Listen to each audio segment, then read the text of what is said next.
Welcome to the Slop Farm. Enjoy the video.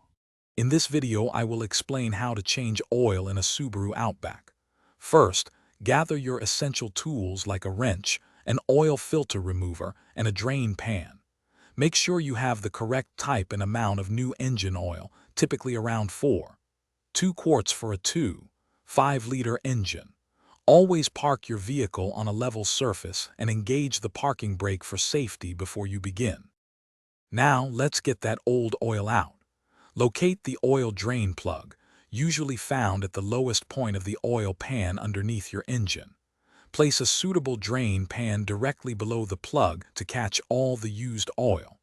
Carefully remove the drain plug, allowing the old oil to flow completely into the pan.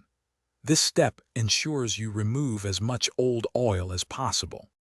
With the old oil drained, it's time for the new filter. Use an oil filter wrench to remove the old filter. Before installing the new one, apply a thin layer of fresh oil to its rubber gasket. Hand tighten the new filter, then securely tighten the drain plug. Finally, add the recommended amount of fresh engine oil through the fill cap, typically around 2 quarts. After refilling, start your engine and let it run for a minute.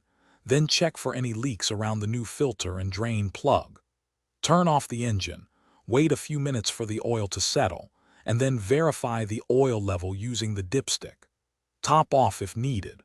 Remember to check the description for a link to these fantastic leak-proof meal prep containers and other great deals to help you stay organized and efficient. Thanks for watching. Consider subscribing if we helped you today.